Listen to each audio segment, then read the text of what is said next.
നിലമ്പൂരിൽ ഇടതുമുന്നണി സ്ഥാനാർത്ഥിയായി എം സ്വരാജിനെ പ്രഖ്യാപിച്ചിരിക്കുകയാണ്.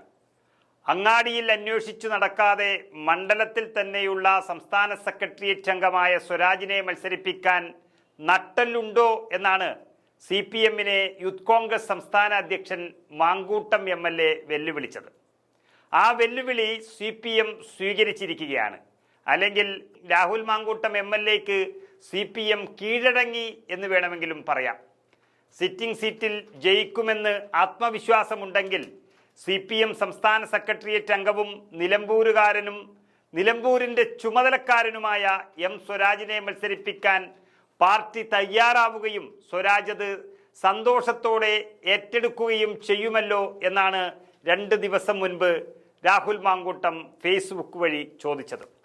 പാർട്ടിയിലെ ഒരു വിഭാഗം സ്വരാജ് മത്സരിക്കണമെന്ന് ആവശ്യപ്പെട്ടിട്ടും അത് തന്നെ ഒതുക്കാനാണ് എന്ന് പറഞ്ഞ് മാറി നിൽക്കുന്ന സ്വരാജിൻ്റെ ആറ്റിറ്റ്യൂഡിലും ഒരു ബലിയാടിനെ തപ്പുന്ന പാർട്ടിയുടെ അന്വേഷണത്തിലും കാണാം ആ പരാജയ ഭീതി എന്നാണ് രാഹുൽ മാങ്കൂട്ടം പറഞ്ഞത്.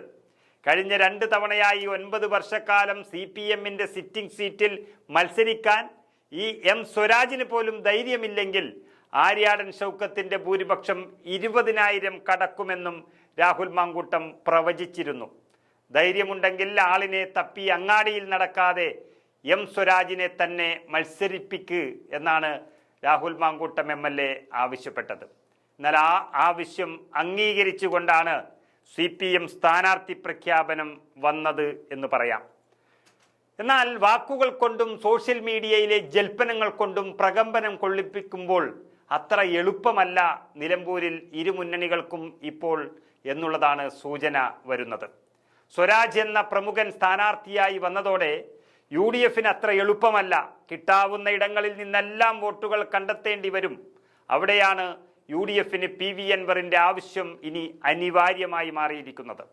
നിലമ്പൂരിൽ മത്സരിക്കാനുള്ള തീരുമാനം വരെ കൈക്കൊള്ളാൻ തയ്യാറായ അൻവർ ഒരു പകൽ കൂടി ഇന്ന് സമയം നീട്ടിയിരിക്കുകയാണ്. തൃണമൂൽ കോൺഗ്രസിനെ UDF ഘടകകക്ഷിയാക്കിയില്ല എങ്കിൽ തൻ്റെ സ്ഥാനാർത്ഥിത്വം പ്രഖ്യാപിക്കുമെന്നാണ് PV അൻവർ തീരുമാനിച്ചിരുന്നത്. എന്നാൽ UDF-ന്റെ തീരുമാനത്തിനായി ഒരു പകൽ കൂടി താൻ കാത്തിരിക്കുമെന്നും മാന്യമായ തീരുമാനം പ്രതീക്ഷിക്കുകയാണെന്നും PV അൻവർ വ്യക്തമാക്കിയത് UDF-ന് ചെറിയ ആശ്വാസം നൽകുന്നുണ്ടെങ്കിലും ഇനി പന്ത് അൻവറിൻ്റെ കോർട്ടിലാണ്.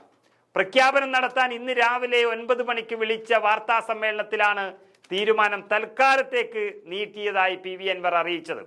ഏതായാലും ഒരു കാര്യം ഉറപ്പാണ്, രാഹുൽ മാങ്കൂട്ടം ഉൾപ്പെടെയുള്ളവർ പറഞ്ഞതും പരിഹസിച്ചതും LDF-ന് സ്ഥാനാർത്ഥിയെ തപ്പുകയാണെന്നും OLX-ൽ നൽകുന്നു എന്നൊക്കെയാണ്. എന്നാൽ എല്ലാ കേന്ദ്രങ്ങളെയും ഞെട്ടിച്ചുകൊണ്ടാണ് അവർ എം സ്വരാജിനെ തന്നെ പ്രഖ്യാപിച്ചത്. സ്വരാജ് കരുത്തനാണ്. അന്ന് അദ്ദേഹം മത്സരിക്കുന്നില്ല എന്നറിയിച്ചത് പ്രമുഖന് തോൽക്കാനുള്ള ഭയം കൊണ്ടായിരുന്നുവെങ്കിൽ ഇന്ന് അദ്ദേഹം തയ്യാറായി വന്നത് നിലമ്പൂരിൽ ജയിക്കും എന്നുള്ളൊരു ആത്മവിശ്വാസം കൊണ്ടായിരിക്കണം. ഒരു കാര്യം മനസ്സിലാക്കേണ്ടതുണ്ട് UDF. അൻവർ കൊണ്ടുവന്ന അവസരമാണ് നിലമ്പൂരിലെ ഉപതെരഞ്ഞെടുപ്പ്. അൻവർ കണ്ട ചില സ്വപ്നങ്ങളുണ്ട്, ചില ലൈനുകളുണ്ട്. അത് പിണറായി സത്തെ തകർക്കാനുള്ളതാണ്. അതിനൊപ്പം ചേരുകയും അൻവറിനെ ഒപ്പം കൂട്ടുന്നതുമാണ് ഇനി UDF-ന് നല്ലത്.